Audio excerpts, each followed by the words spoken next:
Hey guys, it's Adventureman. As part of this wilderness survival class I teach, we talk about the hierarchy of things you need. So the first thing, if you're going to go out into the wilderness, I would think a typical adventure would be like a hike or a camping trip. The first thing you're going to need is a way to navigate where you're going and how to get around. So that could be a fully charged phone, right? Charged, because once it's dead, it doesn't work anymore. Or a map and compass, especially you'll need to know how to use a map and compass, which not hard to learn, but if you don't know how to do it, it's not going to help you if you're in the middle of the woods. Another thing you might try is like a handheld GPS thing, which this seems like, well, my phone does that. But yeah, but this thing runs for like 2 weeks on 2 AA batteries. So if you're going on a long hike, something like this is really nice. So first thing, don't get lost. Second thing, if you get hurt, be ready. So you could have a mini first aid kit or even a small first aid kit, but something like this worth its weight in gold. So that's the second most important thing you're going to need. Another thing that will prevent injury is like bug spray or something like that. A lot of places have bug issues and you want to take care of that before you leave. There's no leaves you're going to rub on your crotch to keep them from getting bit by mosquitoes. Get yourself some good bug spray and not worry about it.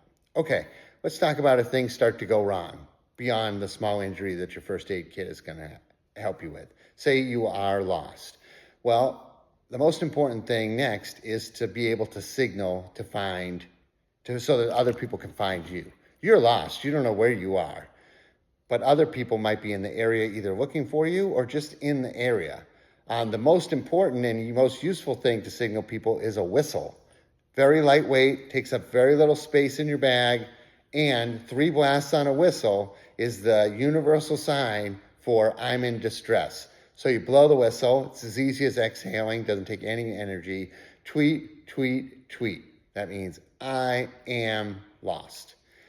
People will find a whistle. It's easy to locate someone with blowing a whistle in the woods. So just keep blasting your 3 blasts and you'll be found. Did you ever hear news stories about people who got lost in the woods for a few days? Yeah, those people never had a whistle, because if they had a whistle, they would have been found right away. Another thing people say is have like a mirror so you can signal, airplanes overhead that are looking for you. Whistle first, okay? Takes up less space. Also, nobody's flying an airplane until you're lost for a long time. So a whistle, someone else hiking nearby could find you if you're just slightly off their trail. Whistle, second thing. Third thing, we're going to talk about what your next need is. It could be starting a fire. It could be shelter. Both of those things are equally important. And the easiest way to be able to start a fire is not a flint and steel. It's not being able to rub 2 sticks together. It's having a lighter in your pack, right? Having a lighter in your pack makes starting a fire a cinch. Having something burnable, like one of these fire sticks tucked away in your backpack, is really useful. It's really wet. But there's techniques to find dry kindling under leaves and on the underside of trees that you can use. But nothing is going to be as important as a lighter like this type or just like a Bic lighter. It's going to be really valuable to you. So next thing is some type of shelter. These things are a nice thing to have in your pack. It's an emergency blanket. You get a little larger size one and you can use it to make a little tent. So a little bit of paracord. People have those paracord bracelets. Sometimes there's backpacks that have paracord handles that you can, in a pinch, take them apart and use them to make a tent out of these 2 items. Great. If you don't have a tent, you can just wrap this thing around you at the fire and stay warm all night. But if you're really stuck in the wilderness for a long time, you're going to want good sleep. Next thing we're going to talk about is water. Purification tabs like these ones, they're very small and they're easy to pack. So if you're traveling light, you could want that. Then you have like these filter straws that come in a sealed package. You open them up and you can drink out of a stream. Those are good.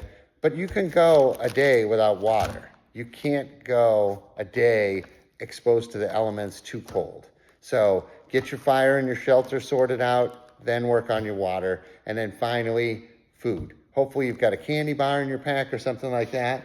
One of my favorite travel foods is just a Snickers bar. It's in there, it's 400 calories, and if you need it, you can eat it right away. There's no need to cook it or anything like that. So, depending on the length of the trip you're going on, if it's a very short one, you can just take a first aid kit, a compass, and a whistle. Perfect, right? going on a day hike, first aid kit, compass, whistle. If you're going a little longer, emergency, or if it's going to be late in the day, lighter, again, adding very little weight, emergency blanket, again, adding very little to the mix.